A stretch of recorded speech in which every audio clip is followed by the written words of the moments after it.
আমি তোমাকে গণিতে ফেল করতে দেব না টাইপের প্রশ্ন কিন্তু একটা আসবে। লোহার পাইপের ভিতরের ও বাইরের ব্যাস এই অঙ্কটা কিন্তু খুব বেশি আসে। সুষম পঞ্চভুজ এবং ষড়ভুজ এই সংক্রান্ত যে অঙ্কগুলো আছে এই অঙ্কগুলো অনেক অনেক বেশি গুরুত্বপূর্ণ। এই তিনটা তুমি পরীক্ষায় আসবেই, তুমি নিশ্চিত থাকো। আমি তোমাকে গণিতে ফেল করতে দেব না বা খারাপ করতে দেব না। আমি চাই তুমি গণিতে অনেক ভালো করো। দেখো, মাত্র 3টা অধ্যায় করলে কিন্তু তুমি গণিতে ফেল করবা না, পাস করবা বা একটু ভালো নাম্বারও পেতে পারো। তার মধ্যে দেখো 17 অধ্যায় পড়লে কিন্তু তুমি 20 মার্ক সৃজনশীল অ্যান্সার করতে পারবা, আর সংক্ষিপ্ত আর এমসিকিউ দিয়ে আরো 5 মার্ক, মানে 25 মার্ক ভালো করে তুমি পেতে পারো। এখন আমরা road two mission cyclone suggestion নিয়ে আলোচনা করব।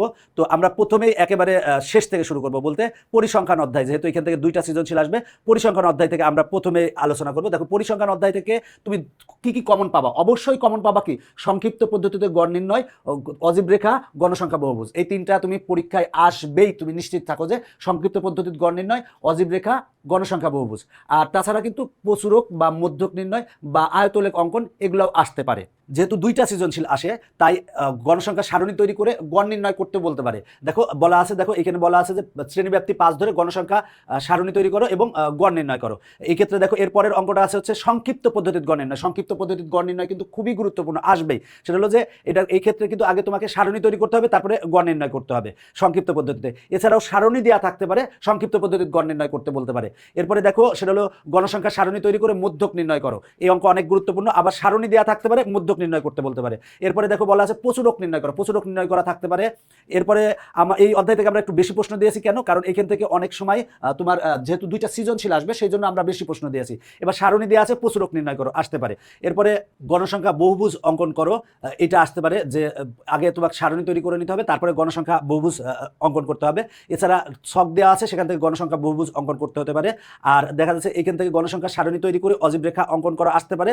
আবার মনে করো যে ছক দেওয়া আছে, অজীব রেখা অঙ্কন আসতে পারে। এগুলা ভালো করে তোমরা প্রিপারেশন নিবা। তো দেখো এবার সংক্ষিপ্ত প্রশ্ন কোনগুলো আসবে পরিসংখ্যান থেকে। দেখো পরিসংখ্যান থেকে সংক্ষিপ্ত প্রশ্ন অনেক সময় কিন্তু সংজ্ঞা লিখো আসতে পারে, যে বিচ্ছিন্ন চলক, অবিচ্ছিন্ন চলক, কেন্দ্রীয় প্রবণতা বা অজীব রেখা বা পরিসংখ্যান কাকে বলে, এগুলো আসতে পারে, এটা আসতে পারে। তাছাড়া কিন্তু চলকের পরিচয় সহ গাণিতিক গড়, সংক্ষিপ্ত পদ্ধতিতে গড়, মধ্যক ও প্রচুরক নির্ণয়ের সূত্রটি লিখো। এখান থেকে যে কোনো একটা আসবে, যে সংক্ষিপ্ত পদ্ধতিতে গড় নির্ণয় বা মধ্যক বা প্রচুরক নির্ণয়ের সূত্রটি লিখো। এটা কিন্তু অনেক গুরুত্বপূর্ণ, অনেক বোর্ডেই কিন্তু আসতে পারে।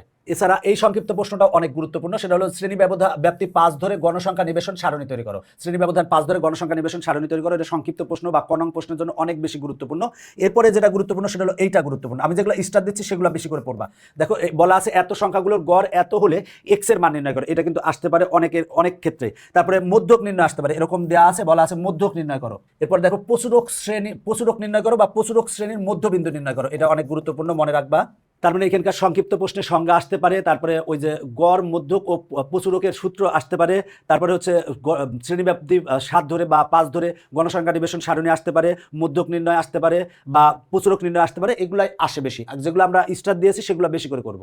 এখন আমরা বীজগণিত নিয়ে আলোচনা করব। বীজগণিতে কিন্তু তোমাদের 3টা অধ্যায় আছে, সেটা হলো 2, 3, 11। এই 3টা অধ্যায়ের কোন অঙ্কগুলো সবচেয়ে বেশি গুরুত্বপূর্ণ? এই অঙ্কগুলো আসে একেবারে মানে সহজ অঙ্ক, তোমরা নিজেরাও পারো এই অঙ্কগুলা। তবে এই অঙ্কগুলো বেশি আসে, যে এই অঙ্কটাগুলো বেশি আসে 2 অধ্যায়ের। এই যে এই অঙ্কগুলো অবশ্যই বেশি করে প্র্যাকটিস করবা। এরপরে যেটা প্র্যাকটিস করবা অবশ্যই সেটা হলো ডোমেন রেঞ্জ সংক্রান্ত অঙ্ক, যে এফকে তালিকা পদ্ধতিতে প্রকাশ করে ডোমেন ও রেঞ্জ নির্ণয় করো। খুবই গুরুত্বপূর্ণ, খুবই গুরুত্বপূর্ণ। এরপরে কোনগুলো দেখবা সেটা হলো 2 টু দি পাওয়ার n কে সমর্থন করে। 2 টু দি পাওয়ার n কে সমর্থন করে, তার মানে এখান থেকে দেখবা হচ্ছে 2 টু দি পাওয়ার n কে সমর্থন করে। তারপরে ডোমেন রেঞ্জ সংক্রান্ত অঙ্ক, তারপরে এই যে এই টাইপের অঙ্ক।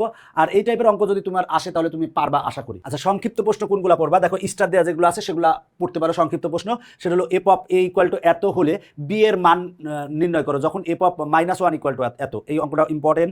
তারপরে এই যে এই অঙ্কটাও খুবই গুরুত্বপূর্ণ। এরপরে দেখো এখানে এই অঙ্কটা গুরুত্বপূর্ণ, যে এতকে তালিকা পদ্ধতিতে প্রকাশ করো। এরপরে এই অঙ্কটাও গুরুত্বপূর্ণ, তোমাদের পাঠ্য বইয়ের অঙ্ক, আমি স্টার দিয়ে দিয়েছি, সেগুলো বেশি করে করবা। তারপরে দেখো এই অঙ্কটা যে ক্রোমোজোর সংক্রান্ত অঙ্ক কিন্তু সংক্ষিপ্ত প্রশ্ন এবং ক নং প্রশ্নের জন্য অনেক গুরুত্বপূর্ণ। তৃতীয় অধ্যায়ের ক্ষেত্রে কোন অঙ্কগুলো বেশি গুরুত্বপূর্ণ? দেখো সবচেয়ে বেশি গুরুত্বপূর্ণ A to the power 5 plus 1 by A to the power 5 বা Y to the power 5 minus 1 by Y to the power 5। এই অঙ্কগুলো খুবই গুরুত্বপূর্ণ, এগুলো মনে রাখবা, এগুলো কিন্তু পরীক্ষায় আসে। তাছাড়া এই অঙ্কটাও দেখতে পারো, গুরুত্বপূর্ণ অঙ্ক, অনেক গুরুত্বপূর্ণ অঙ্ক। তারপরে 3-এর 1, এই অঙ্কটাও অনেক গুরুত্বপূর্ণ। এ ইকুয়াল টু দেওয়া আছে, এখন বলা আছে এ ইকুয়াল টু এত হলে এত দেখাতে বলেছে, খুবই গুরুত্বপূর্ণ অঙ্ক। এই অঙ্কটা দেখতে পারো, এই অঙ্কটাও গুরুত্বপূর্ণ, এই অঙ্কটা বেশি গুরুত্বপূর্ণ, আর এই অঙ্কটা সবচেয়ে বেশি গুরুত্বপূর্ণ। সবচেয়ে মনে রাখো এই অঙ্কটা সবচেয়ে বেশি গুরুত্বপূর্ণ, x⁶ প্লাস 1/x⁶, অথবা এইটাও কিন্তু একই, এইটার সাথে একই রকম, খুবই গুরুত্বপূর্ণ এই টাইপের অঙ্কগুলা। আর এইখানে এই টাইপের অঙ্কগুলাও খুবই গুরুত্বপূর্ণ তোমাদের পাঠ্য বইয়ের অঙ্কের মতোই।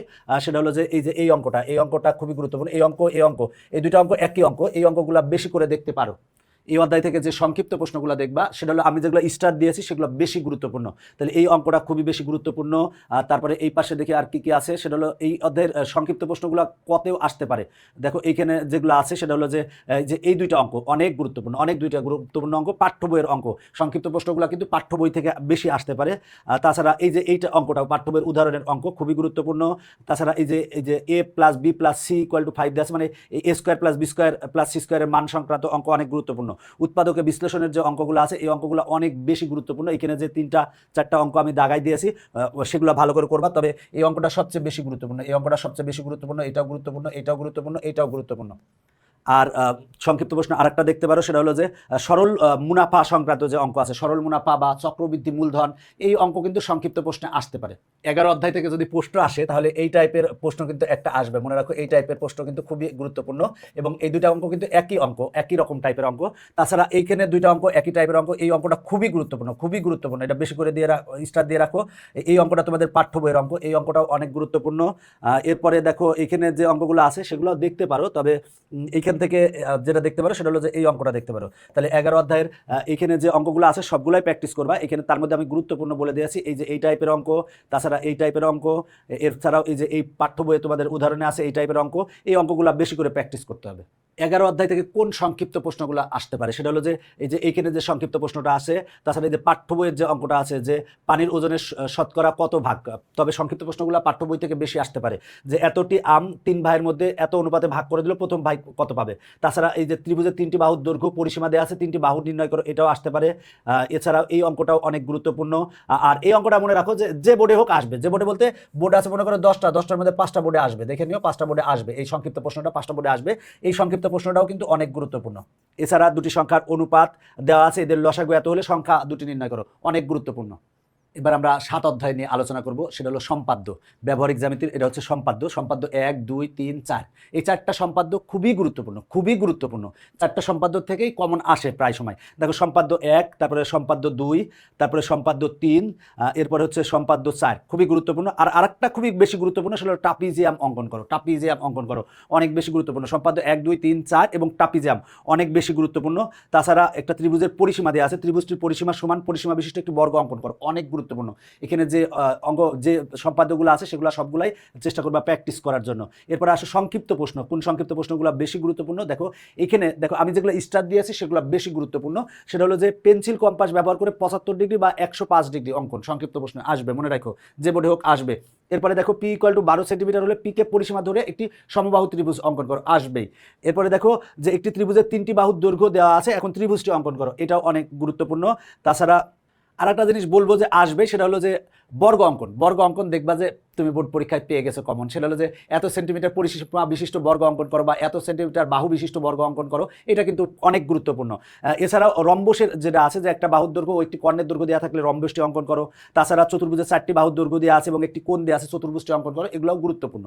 8.5 অনুশীলনীতে কিছু সম্পাদ্য আছে, সেই সম্পাদ্যগুলোও কিন্তু পড়তে হবে। সেটা হলো যে সম্পাদ্য 7 যেটা স্পর্শক সম্পর্কিত সম্পাদ্য, সম্পাদ্য 7, তারপরে পরিবৃত্ত অঙ্কন, অন্তবৃত্ত অঙ্কন, বহির্বৃত্ত অঙ্কন, এগুলো কিন্তু সম্পাদ্যের গতে আসতে পারে।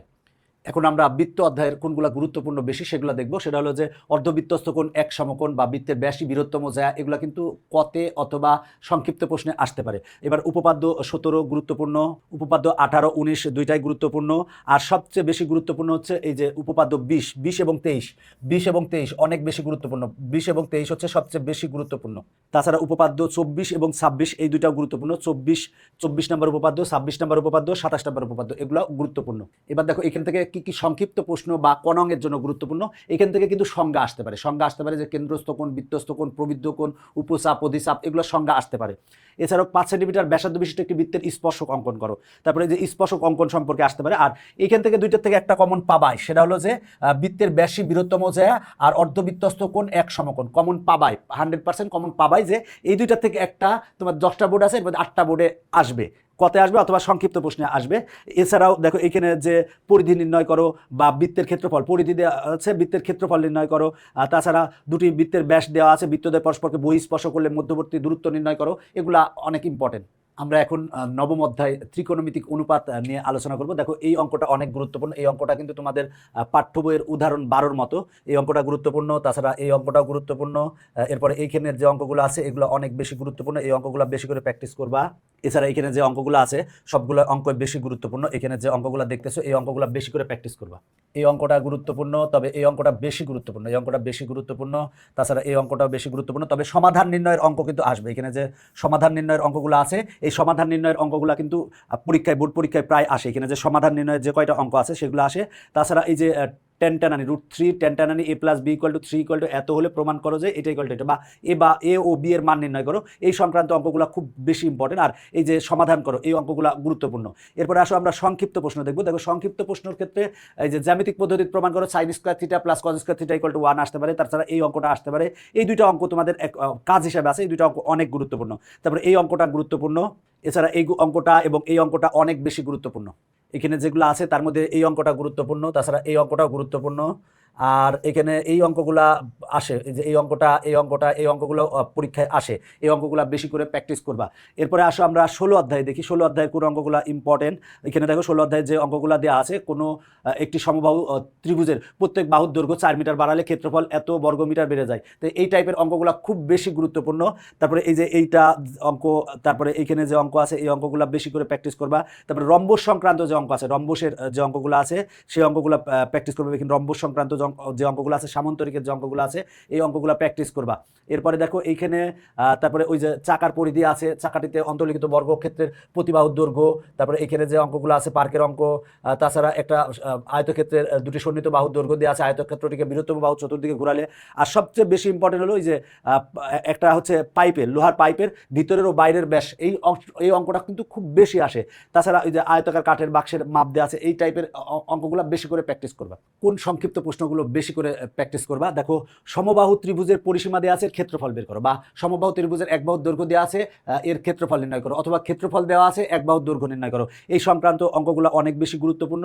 তারপরে মনে করো যে একটি ত্রিভুজের দুটি বাহুর দৈর্ঘ্য দেওয়া আছে এবং বাহুদ্বয়ের অন্তর্ভুক্ত কোণ দেওয়া আছে, ত্রিভুজটির ক্ষেত্রফল নির্ণয় করো। বা একটি ত্রিভুজের দুটি বাহুর দৈর্ঘ্য দেওয়া আছে, ক্ষেত্রফল দেওয়া আছে, ওই বাহুদ্বয়ের মধ্যবর্তী কোণ নির্ণয় করো, সেই সংক্রান্ত অঙ্ক। তারপরে একটি ত্রিভুজের তিনটি বাহুর দৈর্ঘ্য দেওয়া আছে, তিনটি বাহুর দৈর্ঘ্য দেওয়া আছে, ক্ষেত্রফল নির্ণয় করো। এই অঙ্কটা অনেক গুরুত্বপূর্ণ, অনেক গুরুত্বপূর্ণ, মনে রেখো তাহলে হবে। আচ্ছা, এরপরে সুষম পঞ্চভুজ এবং ষড়ভুজ এই সংক্রান্ত যে অঙ্কগুলো আছে এই অঙ্কগুলো অনেক অনেক বেশি গুরুত্বপূর্ণ। তারপরে চাপের দৈর্ঘ্য নির্ণয় সংক্রান্ত যে অঙ্কগুলো আছে সেই অঙ্কগুলো বেশি গুরুত্বপূর্ণ। তারপরে ঘনকের যে অঙ্কগুলো আছে, ঘনক সংক্রান্ত অঙ্ক কিন্তু ক অঙ্গের জন্য অনেক গুরুত্বপূর্ণ। যে ঘনকের কর্ণের দৈর্ঘ্য নির্ণয় করো, বা ঘনকের পৃষ্ঠতলের কর্ণের দৈর্ঘ্য নির্ণয় করো, বা ঘনকের ক্ষেত্রফল নির্ণয় করো। এই অঙ্কগুলো অনেক ইম্পর্টেন্ট। আর বেলনের এই অঙ্কটা গুরুত্বপূর্ণ। এখনকার পর্ব শেষ করছি, পরবর্তী পর্বে আবার দেখা হবে। Bye bye.